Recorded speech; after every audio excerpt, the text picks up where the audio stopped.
오늘은 추수감사절, 우리 모든 교우들에게 주의 은혜가 충만하기를 원합니다.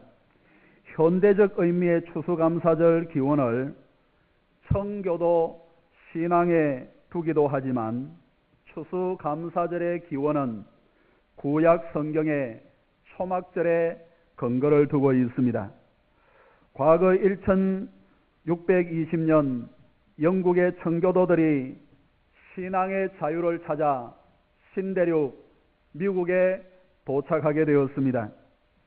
죽음의 문턱을 넘나드는 참혹한 상황에서 원주민들의 도움을 받아 첫 수확을 하나님 앞에 감사로 드렸는데, 농사 짓는 법도 잘 모르고 농사 일지도 알지 못하는 상황에 그 땅의 기후나 풍토나 농기구나 여건들이 제대로 구비되어 있지 않는 가운데 무슨 많은 추수를 할 수가 있었겠습니까? 하지만 그들은 추수하게 하신 하나님 앞에 가장 귀한 예물을 드리면서 풍성한 추수로 감사함으로 하나님 앞에 영광을 돌렸는데, 현대적 의미의 추수감사절은 청교도 신앙에 기반을 하고 있지만 이 성경적인 초막절에 추수감사절에 원래 근거를 두고 있는 겁니다. 초막절은 오늘 본문에도 보시면은 3번이나 등장이 하고 있는데 다른 이름으로 다양하게 불리우고 있습니다. 장막절, 수장절 혹은 추수감사절. 장막절이라 하는 것은 이스라엘이 과거 출애굽하여 광야에서 텐트를 장막을 치고 살았던 것을 기념해서 기념하는 절기이고, 수장절은 이제 모든 것을 거두어 드리고 저장한다는 의미로 추수감사절과 함께 사용되었습니다. 그리고 초막절은 이 모든 의미를 다 함축하고 있는데 특별히 구원의 은혜에 감사하는 절기입니다. 추수에 대한 감사 이상으로 하나님께서 영원히 죄와 허물로 죽었던 우리를 살리시고 새 생명을 허락하신 영혼 구원의 하나님께 감사를 드리는 절기가 추수감사절, 초막절이 되겠습니다. 과거 이스라엘은 이집트에 430년 동안 있으면서 마지막 120년은 아주 혹독한 노예 생활을 했습니다. 남자아이를 낳으면 강물에 버리든지 죽이든지, 세상에 이런 일들이 어디에 있습니까? 그런 혹독한 노예로서의 삶을 살게 되었는데, 이집트에 새로운 왕조가 들어오면서 과거의 모든 것은 부정하고 새로운 정책을 펴게 되는데, 그 가운데 하나가 이스라엘을 비롯하여 팔레스틴, 가나안 땅에 있는 모든 부족과 족속들을 적대적으로 대하는 것이었습니다. 그 가운데 고통 가운데 있는 이스라엘을 하나님께서는 긍휼히 여겨셔서 모세를 부르시고 세워주셔서 그들을 출애굽하게 하시고 구원의 백성이 되게 하셨습니다. 이렇게 하나님은 구원의 하나님이신 줄로 믿습니다. 저는 추수감사절이 이 구원의 하나님을 영광 돌리고 또 하나님 앞에 우리 모든 교우들이 구원의 지경이 넓어지는 은혜가 있기를 원하는 거예요. 오늘 특별히 추수감사절을 맞이하여 그동안 좀 쉬었던 여러분들이 교회에 이렇게 예배 참석을 하시고 함께 예배드리게 된 것 얼마나 감사한 일들인지 모르겠습니다. 하나님께서 여러분들의 가정과 여러분들의 후손에게 더욱더 은혜를 허락하여 주시어서 다 알지는 못하고 다 깨닫지는 못하지만은 이것보다 더 귀한 일이 세상에는 없는 거예요. 우리에게 영원한 생명을 주신 하나님의 은혜가 우리 가정과 가족들에게 더욱더 넘쳐나기를 간절히 원합니다. 오늘 본문에서도 구원의 하나님에 대하여 소개를 해주고 있습니다. 예수 그리스도로 말미암아 완성될 하나님의 나라에 대하여 말씀을 해주고 있는데 20절에 그 날에는 라는 이 말씀은 1차적으로 과거 이스라엘의 회복에 대하여 말씀을 하고 있고 더 나아가서는 예수 그리스도로 말미암아 완성될 여호와의 날 하나님의 나라에 대하여 말씀을 해주고 있습니다.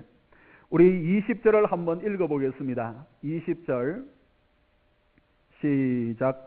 그 날에는 말 방울에까지 여호와께 성결이라 기록될 것이라. 여호와의 전에 있는 모든 솥이 제단 앞 주발과 다름이 없을 것이니 그날에는 말 방울에까지 여호와께 성결이라 기록될 것이라. 말은 제물로 하나님 앞에 드려지는 동물이 아닙니다. 그러나 거룩과 속이 더 이상 존재하지 않는 그날에는 모든 것이 마치 하나님의 전에 있는 성물처럼 거룩하게 될 것이라 하는 내용의 말씀입니다. 그리고 21절 하반절에 보시면은 그날에는 만군의 여호와의 전에 가나안 사람이 다시 있지 아니하리라 라고 말씀을 하고 있습니다. 21절은 20절의 내용을 한 번 더 반복을 하면서 강조를 하고 있는 의미가 되겠습니다. 여호와의 전에 가나안 사람이 다시 있지 아니하겠다라는 이 말씀은 하나님의 전에 가나안 사람과 같은 이방인들의 구분 없이 하나님의 자녀가 되고 거룩하게 될 것이라 하는 내용의 말씀이 이스라엘은 구분을 하고 구별을 하였지만은 그날에는 하나님의 나라가 완성되는 그 날에는 하나님을 경외하고 주를 따르는 모든 백성들에게 나라와 민족의 구분 없이 하나님의 나라의 주인공이 될 것을 말씀을 해주고 있습니다. 심지어 16절의 말씀을 보시면은 이스라엘을 치러왔던 나라들, 이스라엘을 그동안 괴롭혔던 모든 민족들까지 하나님을 찾는 자들이 구원에 이를 것을 말씀을 해주고 있습니다. 그렇습니다. 하나님의 구원은 모든 나라와 열방과 민족에게 열려 있습니다.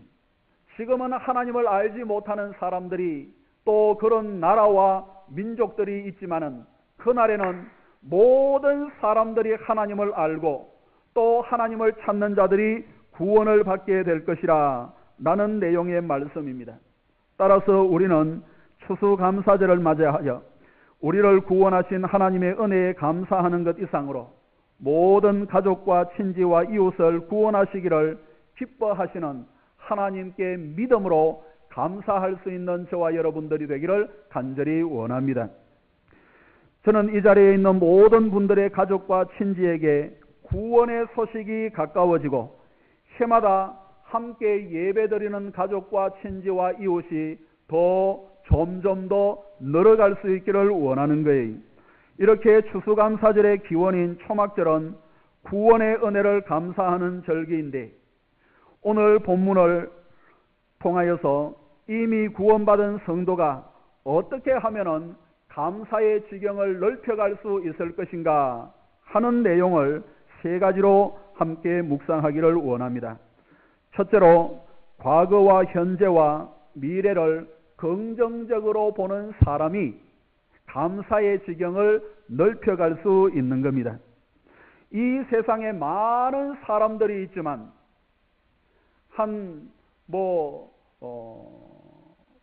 이 세상의 인구가 전체로 얼마 정도 됩니까? 70억이 넘잖아요. 그렇게 많은 사람들이 있는데 두 부류로 나누어 볼 수가 있습니다. 긍정적으로 생각하는 사람과 부정적으로 생각하는 사람들.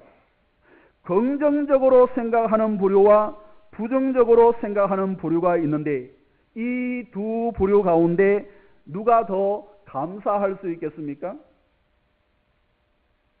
오래전에 들은 이야기입니다. 사과 한 박스를 샀을 때 어떤 사람은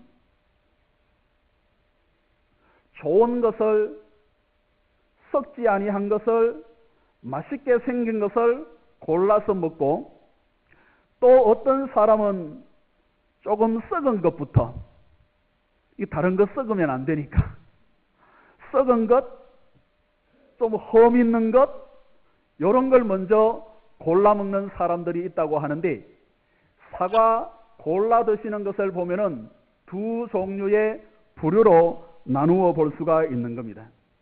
처음부터 끝까지 잘생기고 맛있어 보이는 것을 골라 먹는 사람은 한 박스 다 먹을 때까지 계속해서 잘생긴 놈을 먹을 거예요. 맛있게 먹을 거예요. 아, 이놈 맛있다. 다음에 또 사 먹어야지. 이번에 이렇게 좋은 사과를 보내준 그 가게, 또 농부, 감사하는 마음이 저절로 들지 않겠습니까? 그런데 잘생긴 거 다 두고 반쯤 썩어져 가는 거를 하나 들고는 이거 반 잘라내고는 먹는데 맛이 제대로 나겠습니까? 우리나라 사람들은 겉은 멀쩡한데 뒤에는 꼭 이런 거 썩은 거 보내 라고 하면서 불평하고 원망하고 못생긴 것 먹고 괜히 맛도 없고, 이 사과 한 박스 다 먹을 때까지 불평하고 원망하고 다시는 그 집에서 사과 사는가 봐라, 이렇게 하면서 먹는 사람이 있는데, 누가 행복한 사람이고 누가 건강한 사람이고 누구에게 더 감사가 더 많이 흘러가겠습니까? 여러분들은 어떻게 하십니까? 긍정적인 사람, 이런 사람들이 더 감사할 수 있는 거예요. 사랑하는 여러분, 우리 모두 모든 것을 긍정적으로 볼 수 있는 은혜가 있기를 주의 이름으로 축원합니다. 과거에 있었던 아픔과 고통까지도 아름답게 성화시킬 수 있기를 원하는 거예요. 똑같은 상처가 있고 똑같은 아픔이 있다 하더라도 감사할 수 있는 사람은 빨리 그것을 툴툴 털어버릴 수가 있어요. 더 빨리 건강을 얻을 수가 있고 그 문제를 더 잘 해결해 나갈 수 있습니다. 하지만 원망하고 불평하고 뭐 이렇게 하다 보면은 문제를 해결해 나갈 수가 없잖아요. 어떤 사람에게 밝은 내일이 있겠습니까? 저는 우리 모든 분들이 긍정적인 사람이 되어 더욱더 감사의 지경을 넓혀갈 수 있는 은혜가 충만하기를 주의 이름으로 축원합니다. 둘째로, 나누고 베푸는 사람이 더 감사의 지경을 넓혀갈 수 있습니다. 유대인들은 초막절이 되면 일주일 동안 집을 떠나 텐트를 치거나 초막에 거하는데, 초막절은 우리나라의 10월 15일 저녁부터 시작되는 겁니다.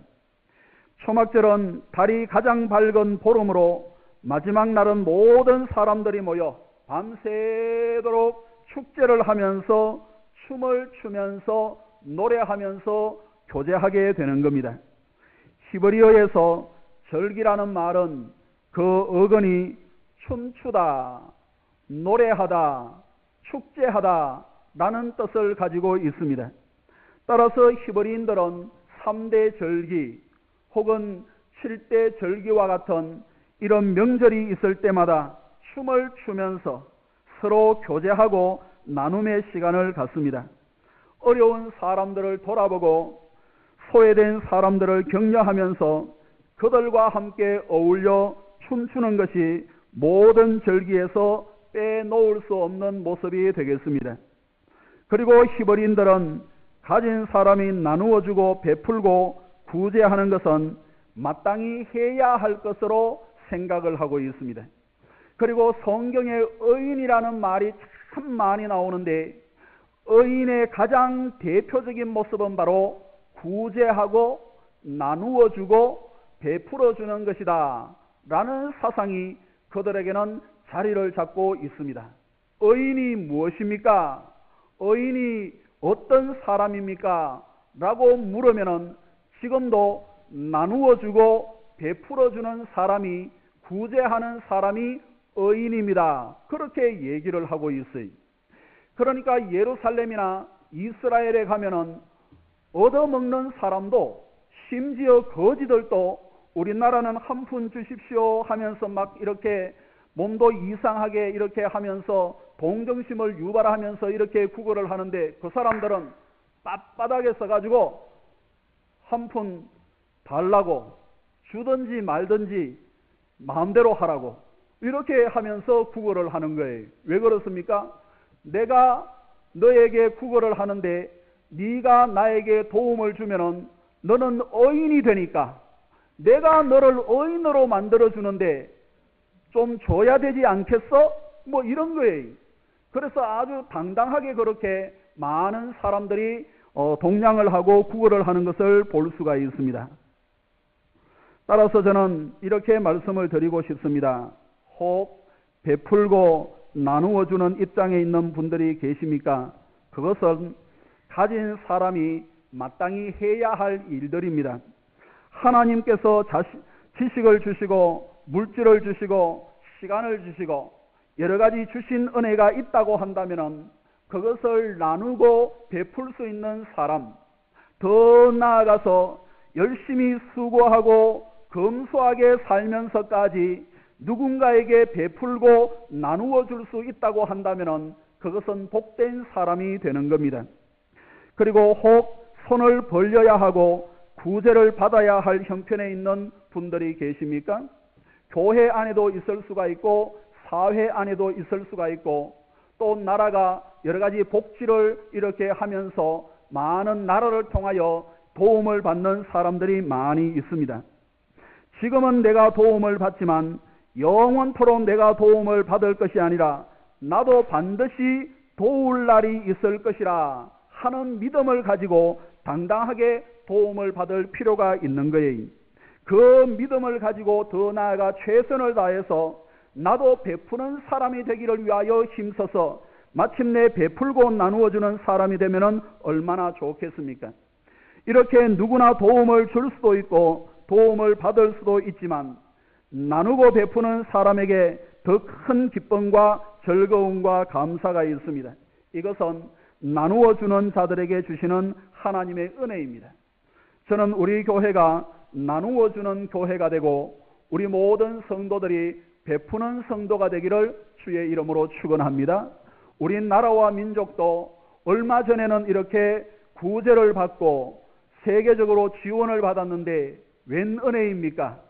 이제는 가장 많이 베풀고 나누어 주는 나라 가운데 하나가 되었는데 여기에 만족하지 말고 더 베풀고 나누어 줄 수 있는 나라와 민족이 되기를 원하는 거예요. 그래서 잠언 11장 24절에 보시면은 흩어 구제하여도 더욱 부하게 되는 일이 있나니 과도히 아껴도 가난하게 될 뿐이니라. 구제를 좋아하는 자는 풍족하여질 것이요 남을 윤택하게 하는 자는 자기도 윤택하여지리라 라고 말씀을 해주고 있습니다. 마지막 셋째로 어떤 성도가 감사의 지경을 넓혀갈 수 있는가? 그것은 하나님의 은혜가 임하는 사람. 할렐루야. 하나님의 은혜가 임하는 사람이 감사의 지경을 넓혀갈 수 있는 거예요. 17절 18절을 한번 읽어보겠습니다. 17절 18절 시작. 땅에 있는 족속들 중에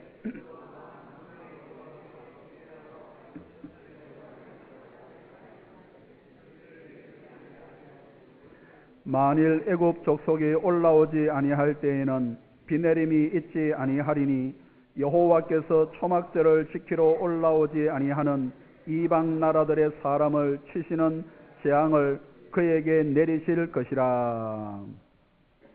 히브리인들의 사상에는 비가 은혜의 상징입니다.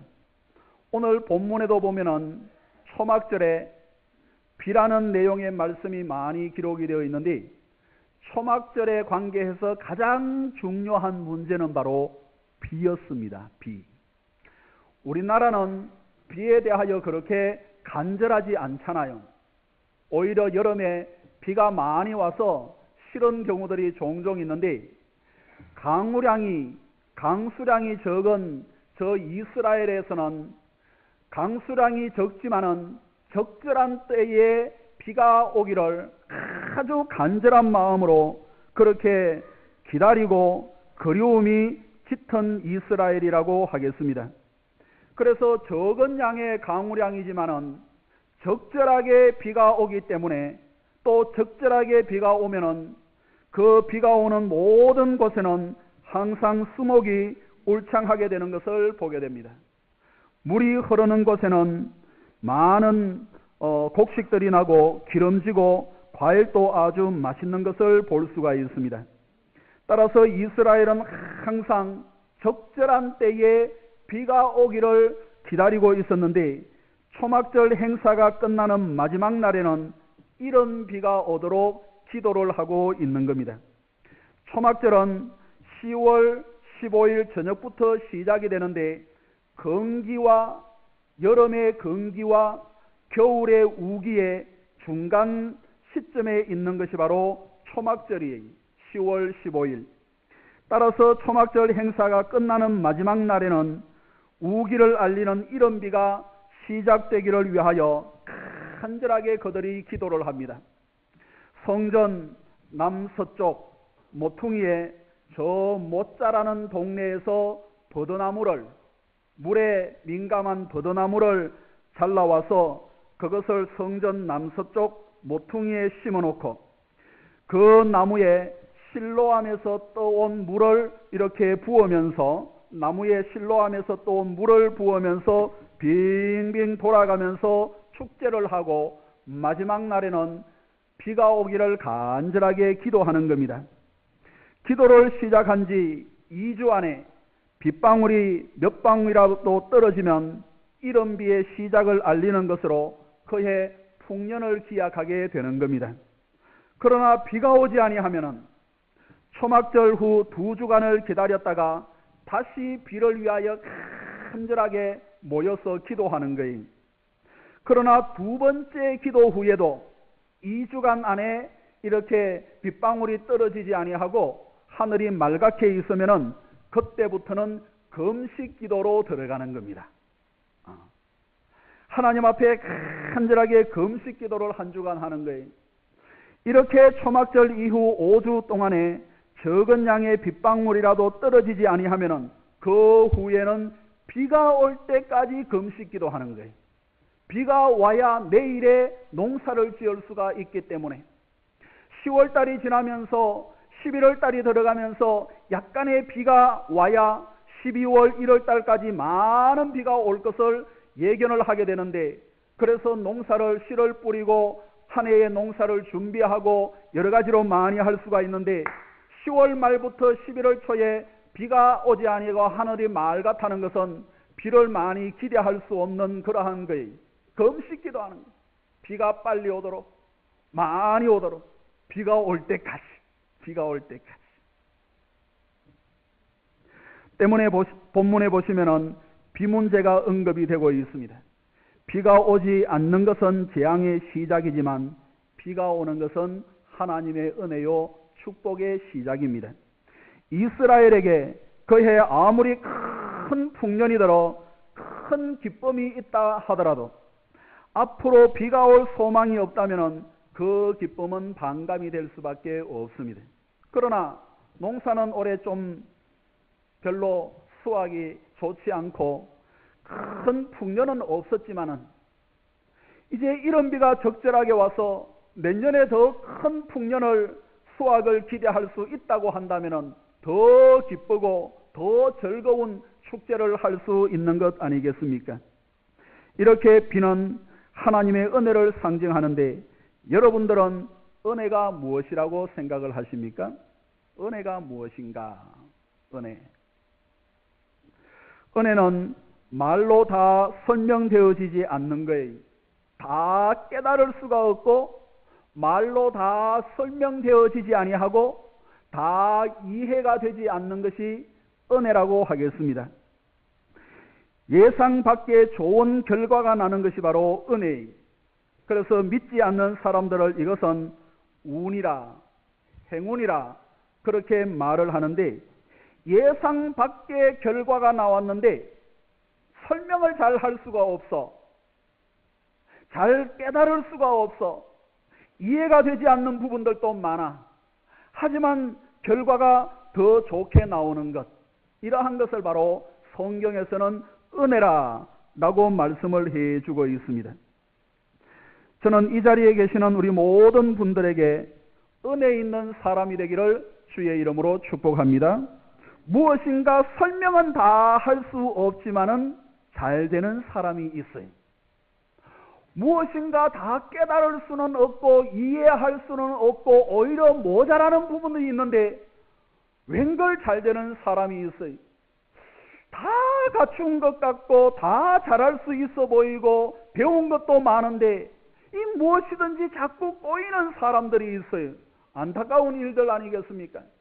이 자리에 계시는 우리 모든 성도들에게는 하나님의 은혜가 임하는, 하나님의 은혜에 붙들려 사는 저와 여러분들이 되기를 주의 이름으로 축복합니다. 앞으로 넘어져도 코가 깨어지는 사람이 아니라 동전을 줍는 사람이 되면 얼마나 좋겠습니까? 가다가 미끄러져서 뒤로 벌렁 넘어졌습니다. 매진탕으로 이렇게 머리를 부딪혀서 죽을 수도 있는데 마침 넘어지는 곳이 꽃밭이야. 꽃밭에 누워서 푸른 하늘을 볼 수 있다고 한다면 얼마나 감사한 일들이겠습니까?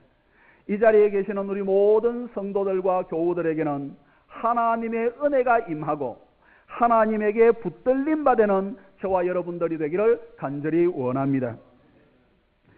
그런데 저와 여러분들은 이미 크게 복을 받은 사람들이에요. 크나큰 은혜를 받은 사람입니다. 가장 큰 은혜인 구원을 선물로 받았기 때문에 이것 한 가지만 하더라도 우리는 평생 감사, 영원 감사할 수 있는 줄로 믿습니다. 좌우에 한번 권면하십시다. 평생 감사, 영원 감사하십시다. 시작. 앞뒤로 한번 하십시다. 구원받은 것만 해도 평생 감사, 영원 감사입니다. 시작. 지난주에 말씀을 드린 것처럼 받은 것을 크게 보는 사람은 감사할 수가 있어요. 받은 것을 크게 볼 수 있는 것이 은혜입니다. 똑같은 것을 받았지만은 감사할 수 있는 사람은, 더 많이 감사할 수 있는 사람은 받은 것을 값지게 귀하게 여기기 때문이에요. 이 자리에 계시는 우리 모든 성도들은 금번 추수감사절을 맞이하여 하나님께서 주신 구원의 은혜, 지금까지 주신 우리 가정과 직장과 사업장과 교회와 범사위에 주신 하나님의 은혜와 주신 그 모든 것에 그것을 귀하게 여기고 더 크게 보면서 감사의 지경을 넓혀갈 수 있는 저와 여러분들이 되기를 간절히 원합니다. 뿐만 아니라 저는 모든 성도들의 생활에 은혜가 흐르기를 원해요. 여러분들의 직장, 사업장, 요즘 많이 힘들다고 하시는데 가정들, 하나님의 은혜가 흐르는 사람들, 그래서 항상 감사의 지경을 넓혀갈 수 있기를 원하는 겁니다. 말씀을 맺습니다. 추수감사절을 맞이하여 우리 모두는 감사의 지경을 넓혀갈 수 있기를 주의 이름으로 축복합니다. 구원의 은총에 영원토록 감사하고 구원의 은혜가 모든 가족과 친지와 기도하는 대상자들에게 점점 더 넓혀갈 수 있기를 원하는 거예요. 그리고 긍정적인 사람이 되고 베풀고 나누어주는 사람이 되고 하나님의 은혜가 붙들어 주시는 사람이 되어 감사의 지경이 넓혀져 가고 우리의 신앙과 삶이 감사로 물든 신앙과 삶이 되기를 간절히 원합니다. 기도하겠습니다. 하나님 아버지 감사합니다. 추수감사절을 맞이하여 주신 은혜를 감사하며 구원의 은총을 감사할 수 있도록 인도하여 주신 것 감사합니다. 아버지 하나님, 바라옵고 원하옵기는 하나님께서 주신 귀한 것을 귀하게 여길 수 있는 은혜를 허락하여 주시고 믿음으로 구원의 은총을 평생 감사, 영원 감사할 수 있도록 인도하시고 도와주옵소서. 뿐만 아니라 하나님께서 주신 은혜를 따라 우리가 긍정적으로 생각을 하며 또한 베풀고 나누어 주는 사람이 되고 하나님의 은혜에 붙들려 감사의 지경을 넓혀갈 수 있는 우리의 신앙과 삶이 되게 인도하여 주옵소서. 감사하옵고 예수님의 이름으로 기도하옵나이다. 아멘.